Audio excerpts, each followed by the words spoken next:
ಮೈಸೂರಿನ ದಸರಾದಲ್ಲಿ ಕರಾವಳಿಯ ಅತ್ಯಂತ ಸಾಂಸ್ಕೃತಿಕ ಕ್ರೀಡೆ ಕಂಬಳವನ್ನು ನಡೆಸಬೇಕೋ ಬೇಡವೋ ಅನ್ನೋದು ಕುರಿತಂತೆ ಸರ್ಕಾರದ ಮಟ್ಟದಲ್ಲಿ ಸ್ಥಳೀಯ ಮಟ್ಟದಲ್ಲಿ ಬಹಳ ದೊಡ್ಡ ಪ್ರಮಾಣದಲ್ಲಿ ಚರ್ಚೆಗಳು ಅಪಸ್ವರಗಳು ಬಹಳ ದೊಡ್ಡ ಪ್ರಮಾಣದಲ್ಲಿ ಇವತ್ತು ಕೇಳಿಬರ್ತಾ ಇದೆ.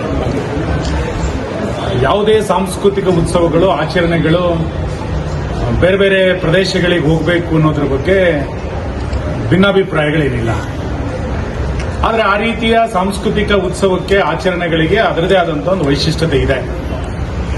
ಕರಾವಳಿಯ ಕಂಬಳಕ್ಕೆ ಒಂದು ಸುದೀರ್ಘವಾದಂತಹ ಇತಿಹಾಸ ಇದೆ, ಸಾಂಸ್ಕೃತಿಕವಾದಂತಹ ಸೊಗಡಿದೆ, ಧಾರ್ಮಿಕತೆಯ ಸ್ಪರ್ಶ ಇದೆ, ರೈತರ ಜೀವನಾಡಿನಲ್ಲಿ ಅದರ ಬಗ್ಗೆ ಭಾವನೆಗಳಿದೆ.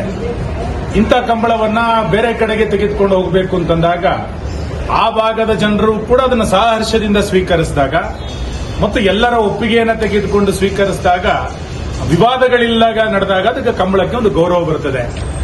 ಇವತ್ತು ಆಗ್ತಾ ಇರುವಂತಹ ವಿವಾದಗಳನ್ನ ನಾನು ಗಮನಿಸಿದಾಗ ಎಲ್ಲೋ ಒಂದು ಕಡೆ ಸರ್ಕಾರ ಎಡವಿದೆಯಾ ಅಥವಾ ದಸರಾದ ಸಮಿತಿ ಏಕಪಕ್ಷೀಯವಾಗಿ ತೀರ್ಮಾನವನ್ನು ತೆಗೆದುಕೊಳ್ತಾ ಇದೆಯಾ ಅನ್ನುವಂತ ಅನುಮಾನಗಳು ಬಹಳ ದೊಡ್ಡ ಪ್ರಮಾಣದಲ್ಲಿ ಬರ್ತಾ ಇದೆ. ನಾನು ಕೂಡ ಕಂಬಳವನ್ನ ನಡೆಸುವಂತ ಒಬ್ಬ ಆಯೋಜನಾ ಸಮಿತಿ ಅಧ್ಯಕ್ಷ. ಇಲ್ಲಿಯ ತನಕ ಸರ್ಕಾರ ಆಗಲಿ ಅಥವಾ ದಸರಾ ಸಮಿತಿ ಆಗಲಿ ದಕ್ಷಿಣ ಕನ್ನಡ ಉಡುಪಿ ಜಿಲ್ಲೆಯ ಯಾವುದೇ ಆಯೋಜಕರ ಜೊತೆಗೆ ಇದನ್ನು ಚರ್ಚೆ ಮಾಡಲಿಲ್ಲ.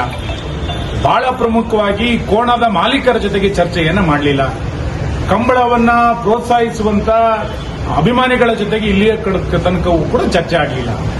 ಎಲ್ಲ ಒಂದು ಕಡೆ ಕಂಬಳಕ್ಕೆ ಸಂಬಂಧಪಡದಲೇ ಇರುವಂತಹ ವ್ಯಕ್ತಿಗಳ ಜೊತೆಗೆ ಚರ್ಚೆಯನ್ನ ಮಾಡಿ ನಾನು ಕಂಬಳವನ್ನ ನಡೆಸ್ತೀನಿ ಅಂತಂದ್ರೆ ಇದು ಯಶಸ್ವಿ ಕಾಣೋದ್ರಲ್ಲಿ ಎಲ್ಲೋ ಒಂದು ಕಡೆ ಹಿಂದೇಟ್ ಆಗ್ತಂತ ಆಗುತ್ತೆ. ಆ ಹಿನ್ನೆಲೆಯಲ್ಲಿ ಸರ್ಕಾರ ತಕ್ಷಣ ವಿಶೇಷವಾಗಿ ಕೋಣದ ಮಾಲೀಕರ ಜೊತೆಗೆ ಚರ್ಚೆಯನ್ನು ಮಾಡಬೇಕಾಗಿರುವಂಥದ್ದು ಬಹಳ ಅಗತ್ಯ. ಯಾಕೆಂತ ಕೇಳಿದ್ರೆ ಬೆಂಗಳೂರಿನಲ್ಲಿ ಈ ಹಿಂದೆ ಕಂಬಳಗಳು ನಡೆದಾಗ ಕೋಣದ ಮಾಲೀಕರ ಜೊತೆಗೆ ಎರಡು ರೀತಿಯಾದಂತಹ ಅಭಿಪ್ರಾಯಗಳಿತ್ತು. ಕೆಲವರಿಗೆ ಒಳ್ಳೆಯ ಅನುಭವ ಆಗಿದ್ರೆ ಕೆಲವರಿಗೆ ಕೈಯ ಅನುಭವಗಳಾಗಿದೆ. ಕೋಣವನ್ನ 250-500 ಕಿಲೋಮೀಟರ್ಗಳ ಕಾಲ ಅದನ್ನ ಲಾರಿನಲ್ಲಿ ಪ್ರಯಾಣ ಮಾಡೋದು ಎಷ್ಟರ ಮಟ್ಟಿಗೆ ಸರಿ ಅನ್ನುವಂಥ ಚರ್ಚೆಗಳು ಕೂಡ ಕೋಣದ ಮಾಲೀಕರ ನಡುವೆ ಇದ್ದೇ ಇದೆ. ಆ ಹಿನ್ನೆಲೆಯಲ್ಲಿ ಕೋಣದ ಮಾಲೀಕರ ಅಭಿಪ್ರಾಯವನ್ನು ತೆಗೆದುಕೊಂಡು ಆಯೋಜಕರ ಅಭಿಪ್ರಾಯಗಳನ್ನು ತೆಗೆದುಕೊಂಡು ನಂತರ ದಸರಾದಲ್ಲಿ ಕಂಬಳ ನಡಿಬೇಕೋ ಬೇಡವೋ ಅನ್ನುವಂಥ ಚರ್ಚೆಗಳು ನಡೀಬೇಕಾಗಿರುವಂಥದ್ದು ಇವತ್ತಿನ ಅಗತ್ಯತೆ. ಎರಡನೇದು ನನಗೆ ಬಹಳ ಆಶ್ಚರ್ಯ ಆಗೋದೇನು ಅಂತ ಕೇಳಿದ್ರೆ ಇವತ್ತಲ್ಲ, ನಮ್ಮ ಸರ್ಕಾರ ಇದ್ದಾಗಲೂ ಕೂಡ ಕಂಬಳಕ್ಕೆ ದೊಡ್ಡ ಪ್ರಮಾಣದಲ್ಲಿ ಆಶ್ರಯವನ್ನು ಕೊಡಿ, ಕಂಬಳಕ್ಕೆ ಸರ್ಕಾರದ ಅನುದಾನಗಳನ್ನು ಕೊಡಿ ಅಂತ ನಾವು ಕೇಳ್ತಾನೆ ಇದ್ವಿ. ಬಿಜೆಪಿ ಸರ್ಕಾರ ಇದ್ದಾಗ ದಕ್ಷಿಣ ಕನ್ನಡ ಉಡುಪಿ ಜಿಲ್ಲೆಯಲ್ಲಿ ನಡೆಯುವಂತ 20ಕ್ಕೂ ಹೆಚ್ಚು ಕಂಬಳಗಳಿಗೆ ತಲಾ 5 ಲಕ್ಷ ರೂಪಾಯಿ ಅನುದಾನವನ್ನ ಕಂಬಳ ನಡೆಸಲಿಕ್ಕೆ ಸರ್ಕಾರ ಕೊಟ್ಟಿತ್ತು. ಈ ಸರ್ಕಾರದಲ್ಲಿ ಅದನ್ನು 5 ಲಕ್ಷದಿಂದ 10 ಲಕ್ಷ ರೂಪಾಯಿಗೆ ಏರಿಸಿ ಅಥವಾ 5 ಲಕ್ಷ ಆದರೂ ಕೊಡಿ ಅಂತ ನಾವು ಪದೇ ಪದೇ ವಿಧಾನಸಭೆಯಲ್ಲೂ ಕೂಡ ಒತ್ತಾಯ ಮಾಡಿದ್ವಿ. ಕಳೆದ 3 ವರ್ಷಗಳಲ್ಲಿ ದಕ್ಷಿಣ ಕನ್ನಡ ಉಡುಪಿ ಜಿಲ್ಲೆಯಲ್ಲಿ ನಡೆಯುವಂತಹ ಕಂಬಳಗಳಿಗೆ ಅನುದಾನವನ್ನ ಸರ್ಕಾರ ಕೊಡಲಿಲ್ಲ. ಕಳೆದ ವರ್ಷ 2.5 ಲಕ್ಷ ರೂಪಾಯಿ ಅನುದಾನವನ್ನು ಒಂದೊಂದು ಕಂಬಳಗಳಿಗೆ ಕೊಟ್ಟಿತ್ತು. ಒಂದು ಕಂಬಳವನ್ನ ನಡೆಸಲಿಕ್ಕೆ ಎಷ್ಟು ಖರ್ಚಿದೆ ಎನ್ನುವಂಥದ್ದು ಸ್ಥಳೀಯವಾಗಿ ಗೊತ್ತಿದೆ. ಇವತ್ತು ದಸರಾದಂತ ಒಂದು ಕಂಬಳಕ್ಕೆ 8 ಕೋಟಿ ರೂಪಾಯಿಯನ್ನ ಖರ್ಚು ಮಾಡುವಂತ ಸರ್ಕಾರ ದಕ್ಷಿಣ ಕನ್ನಡ ಉಡುಪಿ ಜಿಲ್ಲೆಯ 20ಕ್ಕೂ ಹೆಚ್ಚು ಕಂಬಳಗಳಿಗೆ ತಲಾ 25 ಲಕ್ಷ ರೂಪಾಯಿ ಅನುದಾನವನ್ನ ಎಲ್ಲ ಕಂಬಳಗಳಿಗೆ ಮೊದಲು ದಕ್ಷಿಣ ಕನ್ನಡ ಉಡುಪಿ ಜಿಲ್ಲೆಯ ಕಂಬಳಗಳಿಗೆ ಕೊಡಿ, ನಂತರ ನೀವು 8 ಕೋಟಿ ರೂಪಾಯಿ ಅಲ್ಲಿ ಖರ್ಚು ಮಾಡಿ. ಅಲ್ಲಿ ಒಂದು ಕಂಬಳಕ್ಕೆ 8 ಕೋಟಿ ರೂಪಾಯಿ ಕೊಡ್ತೀರಿ, ಇಲ್ಲಿ ಒಂದೊಂದು ಕಂಬಳಕ್ಕೆ 2.5 ಲಕ್ಷ ರೂಪಾಯಿ ಕೊಡ್ತೀರಿ ಅಂತಂದ್ರೆ ನಿಮ್ಮ ಆದ್ಯತೆ ಯಾವ ಸಂಸ್ಕೃತಿಯನ್ನ ಬೆಂಬಲಿಸಬೇಕು ಅಂತ. ಹಾಗಾಗಿ ಇದರ ಯಾವುದೋ ಒಂದು ಪ್ರಚಾರದ ಗೀಳಾಗದಲೆ ಸಾಂಸ್ಕೃತಿಕ ಸಂಗತಿಗಳು ವಿನಿಮಯ ಆಗಬೇಕಾದಾಗ ಆ ಭಾಗದ ಜನರು ಕೂಡ ಇದನ್ನು ಸ್ವೀಕಾರ ಮಾಡಬೇಕು. ಈ ಹಿನ್ನೆಲೆಯಲ್ಲಿ ನಾನು ಕಂಬಳದ ಮಾಲೀಕರ ಜೊತೆಗೆ ಬೇರೆ ಬೇರೆ ಸಂದರ್ಭಗಳಲ್ಲಿ ಚರ್ಚೆ ಮಾಡಿದಾಗ ಅವರ ಹತ್ರ 2-3 ರೀತಿಯ ಒಂದು ಅಭಿಪ್ರಾಯಗಳಿದೆ.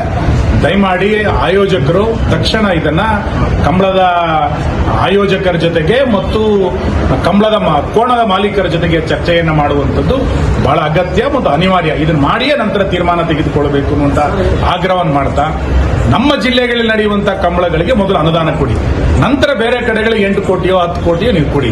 ಇಲ್ಲಿ ಏನೂ ಕೊಡಲ್ಲ, ಇನ್ಯಾವುದೋ ಕಂಬಳಕ್ಕೆ ಕೋಟಿಗಟ್ಟಲೆ ಖರ್ಚು ಮಾಡ್ತೀರಿ ಅಂತಂದ್ರೆ ಬಹುಶಃ ಕಂಬಳದ ಬಗ್ಗೆ ನಿಮಗೆ ಪ್ರೀತಿ ಇಲ್ಲ, ನಿಮಗೆ ಇನ್ಯಾವುದೋ ಪ್ರಚಾರದ ಬಗ್ಗೆ ಮಾತ್ರ ಪ್ರೀತಿ ಇದೆ ಅನ್ನುವಂತ ನಿಷ್ಕರ್ಷೆಗೆ ಇವತ್ತು ನಮ್ಮ ಜಿಲ್ಲೆಯ ಜನ ಬರ್ತಾ ಇದ್ದಾರೆ. ಇದ್ರ ಬಗ್ಗೆ ಸರ್ಕಾರ ಮತ್ತು ಮುಖ್ಯಮಂತ್ರಿಗಳು ಸ್ಪಷ್ಟ ಮಾಡಬೇಕು ಎಂದು ಆಗ್ರಹವನ್ನು ನಾನು ಅಂತಾದ್ರೆ ಸರ್ಕಾರ 25 ಲಕ್ಷ ರೂಪಾಯಿ ಅನುದಾನವನ್ನ ಎಲ್ಲ ಕಂಬಳಗಳಿಗೆ ಮೊದಲು ದಕ್ಷಿಣ ಕನ್ನಡ ಉಡುಪಿ ಜಿಲ್ಲೆಯ ಕಂಬಳಗಳಿಗೆ ಕೊಡಿ, ನಂತರ ನೀವು 8 ಕೋಟಿ ರೂಪಾಯಿ ಅಲ್ಲಿ ಖರ್ಚು ಮಾಡಿ. ಅಲ್ಲಿ ಒಂದು ಕಂಬಳಕ್ಕೆ 8 ಕೋಟಿ ರೂಪಾಯಿ ಕೊಡ್ತೀರಿ, ಇಲ್ಲಿ ಒಂದೊಂದು ಕಂಬಳಕ್ಕೆ 2.5 ಲಕ್ಷ ರೂಪಾಯಿ ಕೊಡ್ತೀರಿ ಅಂತಂದ್ರೆ ನಿಮ್ಮ ಆದ್ಯತೆ ಯಾವ ಸಂಸ್ಕೃತಿಯನ್ನ ಬೆಂಬಲಿಸಬೇಕು ಅಂತ. ಹಾಗಾಗಿ ಇದು ಯಾವುದೋ ಒಂದು ಪ್ರಚಾರದ ಗೀಳಾಗದಲೆ ಸಾಂಸ್ಕೃತಿಕ ಸಂಗತಿಗಳು ವಿನಿಮಯ ಆಗಬೇಕು ಅಂತಂದಾಗ ಆ ಭಾಗದ ಜನರು ಕೂಡ ಇದನ್ನು ಸ್ವೀಕಾರ ಮಾಡಬೇಕು. ಈ ಹಿನ್ನೆಲೆಯಲ್ಲಿ ನಾನು ಕಂಬಳದ ಮಾಲೀಕರ ಜೊತೆಗೆ ಬೇರೆ ಬೇರೆ ಸಂದರ್ಭಗಳಲ್ಲಿ ಚರ್ಚೆ ಮಾಡಿದಾಗ ಅವರ ಹತ್ರ 2-3 ರೀತಿಯಾದ ಅಭಿಪ್ರಾಯಗಳಿದೆ. ದಯಮಾಡಿ ಆಯೋಜಕರು ತಕ್ಷಣ ಇದನ್ನ ಕಂಬಳದ ಆಯೋಜಕರ ಜೊತೆಗೆ ಮತ್ತು ಕಂಬಳದ ಕೋಣದ ಮಾಲೀಕರ ಜೊತೆಗೆ ಚರ್ಚೆಯನ್ನು ಮಾಡುವಂಥದ್ದು ಬಹಳ ಅಗತ್ಯ ಮತ್ತು ಅನಿವಾರ್ಯ. ಇದನ್ನು ಮಾಡಿಯೇ ನಂತರ ತೀರ್ಮಾನ ತೆಗೆದುಕೊಳ್ಳಬೇಕು ಅನ್ನುವಂತ ಆಗ್ರಹವನ್ನು ಮಾಡ್ತಾ, ನಮ್ಮ ಜಿಲ್ಲೆಗಳಲ್ಲಿ ನಡೆಯುವಂತಹ ಕಂಬಳಗಳಿಗೆ ಮೊದಲು ಅನುದಾನ ಕೊಡಿ, ನಂತರ ಬೇರೆ ಕಡೆಗಳಿಗೆ 8 ಕೋಟಿಯೋ 10 ಕೋಟಿಯೋ ನೀವು ಕೊಡಿ. ಇಲ್ಲಿ ಏನೂ ಕೊಡಲ್ಲ, ಇನ್ಯಾವುದೋ ಕಂಬಳಕ್ಕೆ ಕೋಟಿಗಟ್ಟಲೆ ಖರ್ಚು ಮಾಡ್ತೀರಿ ಅಂತಂದ್ರೆ ಬಹುಶಃ ಕಂಬಳದ ಬಗ್ಗೆ ನಿಮಗೆ ಪ್ರೀತಿ ಇಲ್ಲ, ನಿಮಗೆ ಇನ್ಯಾವುದೋ ಪ್ರಚಾರದ ಬಗ್ಗೆ ಮಾತ್ರ ಪ್ರೀತಿ ಇದೆ ಅನ್ನುವಂತ ನಿಷ್ಕರ್ಷೆಗೆ ಇವತ್ತು ನಮ್ಮ ಜಿಲ್ಲೆಯ ಜನ ಬರ್ತಾ ಇದ್ದಾರೆ. ಇದ್ರ ಬಗ್ಗೆ ಸರ್ಕಾರ ಮತ್ತು ಮುಖ್ಯಮಂತ್ರಿಗಳು ಸ್ಪಷ್ಟ ಮಾಡಬೇಕು ಎಂದು ಆಗ್ರಹವನ್ನು ನಾನು ಮಾಡ್ತೀನಿ.